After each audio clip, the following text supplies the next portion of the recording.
So for this video, I'm at a very different camera angle than usual, and that is because I will be showing off my entire George R.R. Martin book collection.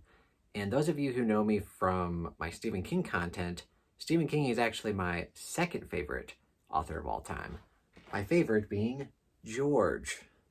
I have a lot of his books. A lot of them are kind of double or triple or more. As you can tell, I have a vast A Song of Ice and Fire collection.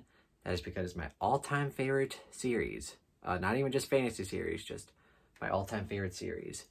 And I really wish he would hurry up and finish. Come on, George. But anyway, for this video, I'm basically just going to be showing off all of the books that I own by him.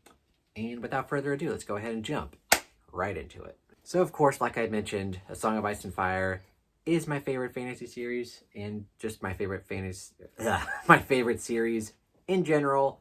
I have a lot of A Song of Ice and Fire stuff, including, if I can move George here, some older copies of Game of Thrones. So this is a very retro, probably late 90s copy of A Game of Thrones. I'm going to move Conan here for a minute.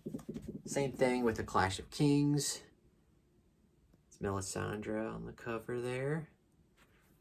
And I don't think I've been able to find like the same version of Storm of Swords. I don't know if that exists or not. And then of course I have, mass market copies of all the books too. This one just has Ned Stark on the cover. I gotta move. Don't ask me why I have a Cam Newton lawn gnome, but I also have, they're kind of dusty, Clash of Kings, Mass Market, and over here I have Storm of Swords, which is actually my all-time favorite book, and it is well used. And then of course I have more mass markets, Game of Thrones, and Storm of Swords, Clash of Kings, like you just saw, and then A Feast for Crows, and A Dance with Dragons. I also have copies of Fire and Blood and A Knight of the Seven Kingdoms, which is actually a Duncan Egg novella collection. I have multiple copies of this. And this might be a bit difficult to get through all of these, but I will try my best here. We have a newly acquired book for me, The Rise of the Dragon, which I'm definitely going to be flipping through some of this artwork. It's going to have incredible artwork throughout. So definitely going to be flipping through that. And, oh geez, that barely fits in there, y'all. I also have The World of Ice and Fire. And this is a very fun book to look through. I mean, look at that. Just really cool artwork. And you get a lot of interesting history about the world and everything. I have not read this in its entirety, but I've definitely flipped through it a lot. Very cool. And then this one's not really a George book. It's actually just a Game of Thrones, just from the HBO show. So it's just, like there's Joffrey. So yeah, this is just stuff from the show, which is fine. I didn't, it just makes sense to have it with my Song of Ice and Fire stuff, And then I've got kind of retro, like big paperback copies of the first 4 books. Game of Thrones, of course. Oh boy.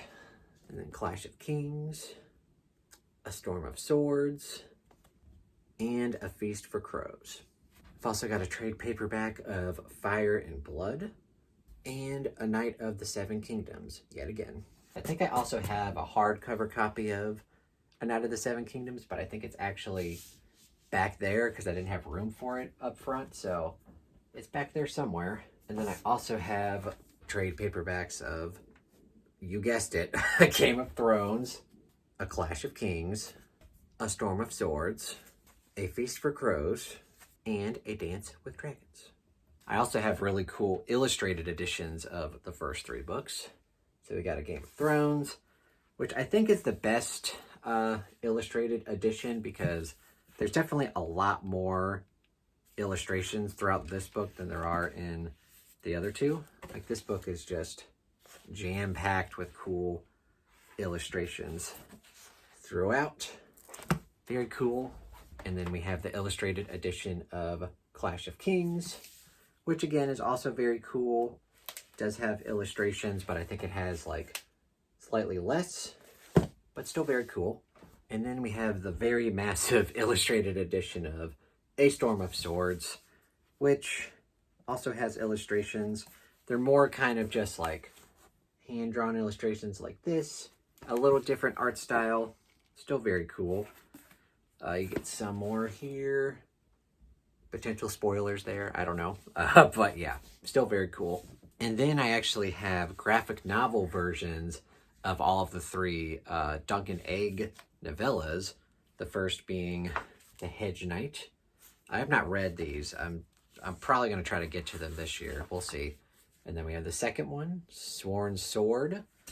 And then I wish this one was in paperback, but I think it's only in hardcover. That would be The Mystery Knight. So those are all of the Dunk and Egg novella graphic novels. So that's all of my A Song of Ice and Fire books. Clearly my favorite series. And then we come to all of George's other stuff.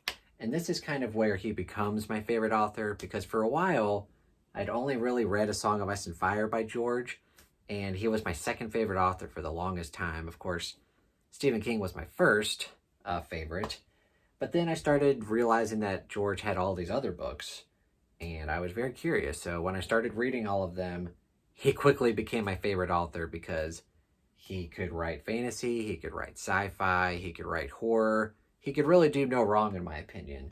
And I've still never read a bad book or story by him. And since then, he's always been my favorite. And I've collected a lot of them. So I'm going to show off some. I have a very battered copy of Night Flyers and Other Stories, one of his sci-fi short story collections. And then this was kindly gifted to me by Josephina from Fina Reads. This is Voyaging, which is actually,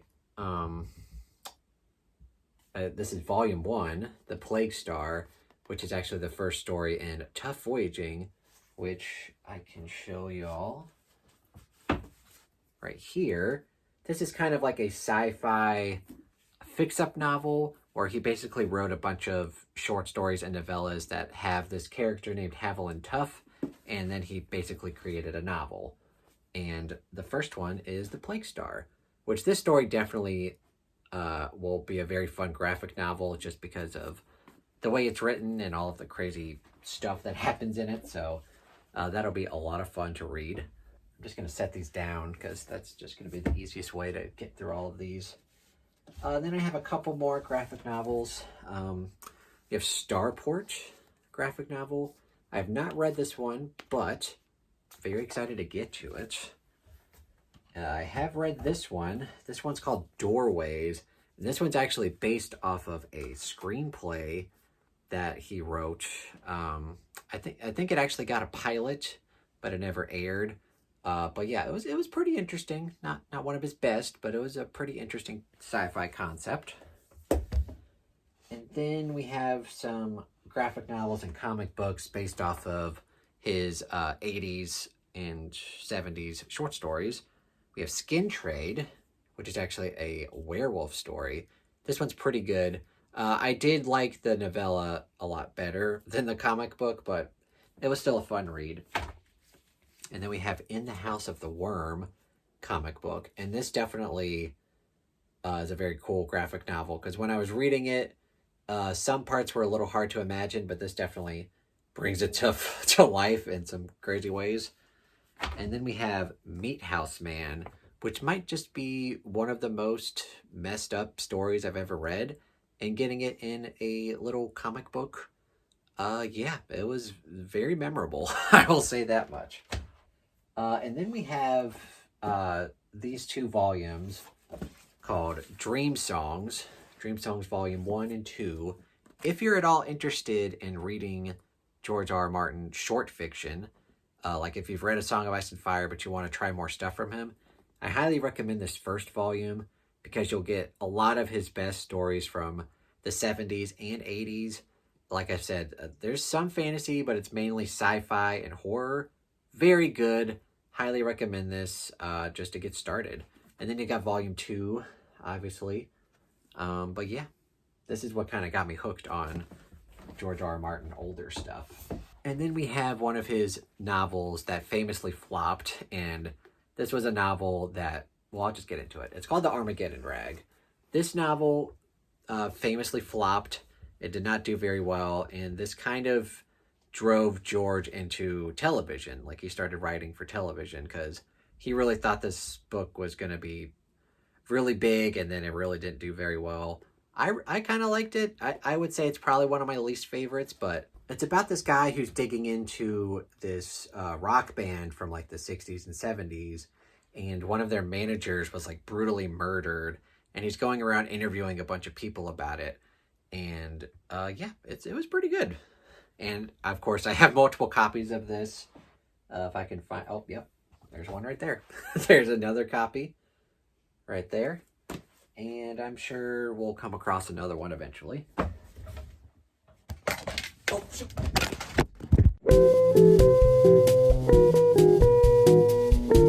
Sorry about that, y'all. Technical difficulties. My tripod fell over and spilled water everywhere, so I had to deal with that. But back to the show here. We also have Fever Dream by George R.R. Martin, of course. Duh. This is my favorite vampire novel, which isn't saying much because I really don't like vampires. Like, it's basically Fever Dream and Salem's Lot. But Fever Dream is my favorite. And of course, as y'all will see in a bit, I do have multiple copies of Fever Dream as well. Yes, so we'll get to that soon. We also have A Song for Leah, A Song for Leah. This is actually his very first published book. Not his very first published novel, which we will get to pretty quickly here. But this is his first collection, which I think was published in 1976. So he's been publishing for quite a while. This is definitely one of his better collections. I think it has like 10 short stories in here. And A Song for Leah is a novella, and it's incredible. Highly recommended. Highly recommend for y'all to check it out. Very cool sci-fi novella. And then we have a recent read of mine, which is Windhaven. This is actually a fantasy standalone, which is co-written by one of his friends, Lisa Tuttle. This was 1983, or like somewhere in the 80s. Like I said, standalone fantasy.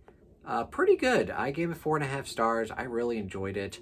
Highly recommend y'all if y'all want like a underrated, like older fantasy book. Very, very good. And again, I have multiple copies, which we'll get to. Quartet. This is kind of a weird book. This had to have been published, I think, in the early 2000s. It's kind of weird. It's like a collection of 4 things. Yeah, it's a collection of these 4 things. Skin Trade, which I already talked about, which is like his werewolf novella. Starport, which is that graphic novel that I showed y'all. Blood of the Dragon, which is literally just the 10 chapters, 10 Daenerys chapters in a Game of Thrones. That's basically just combined in here for a novella. And then we have Black and White and Red All Over, which, if I'm not mistaken, I have not read this yet, but I think it's his unfinished Jack the Ripper novel. It's like 100 pages. I have not read it, but I will eventually get to it. Very odd little collection of stuff going on here. And then we have The Ice Dragon, which is basically like a children's story. This is an illustrated edition. It's a short story he wrote back in the 80s, and it's about an ice dragon. Very good. This one's very cool because it has wonderful illustrations throughout of the ice dragon. But yeah, it's essentially just like a children's story, and it's really good. And then we come to Dying of the Light, which this is his very first published novel, which came out in 1977. I think I've read this twice now. It gets better every time I read it. The first time can be a bit jarring because it doesn't really have like a plot necessarily. It's basically about this guy who goes to this planet because it's in a dying star system, and in like 5 or 10 years, the whole thing is going to be just gone. So he goes there, and it's a lot of world building and a lot of really interesting sci-fi concepts.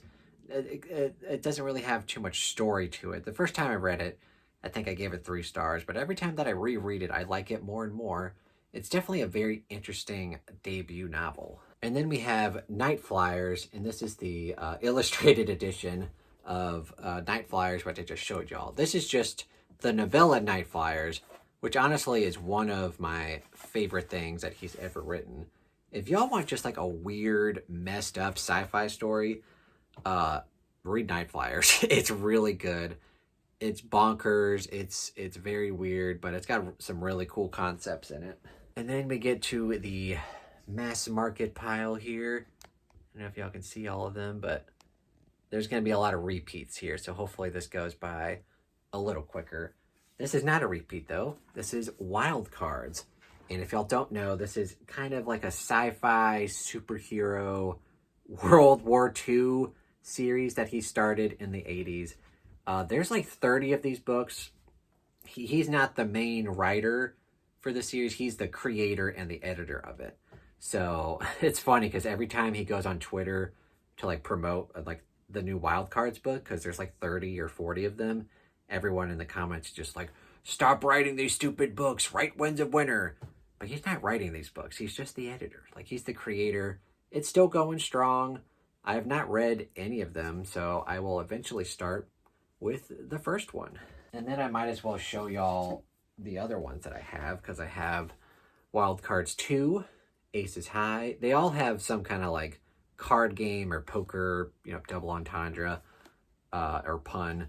And this one's Wild Cards 3, I think. Joker's Wild. If I like the first one, I will read more. I'm not super convinced I will, because I'm not really big on like World War II or superheroes, but we'll see. And it's also just other writers writing the stories, so I don't know. We'll try it though. And then we have a mass market, like 80s copy of Tough Voyaging, one of my favorites by him. The main character does like cats, so that's why there's cats on the cover. That's Havel and Tough, by the way. But yeah, very cool book. And then we have, oh yeah, this is interesting. This is, what do we even call this book? I think it's Night Visions. It's like Night Visions 5 or something, but it's got stories from, of course, Stephen King and George.R.R. Martin, and then it's got a Dan Simmons story in here.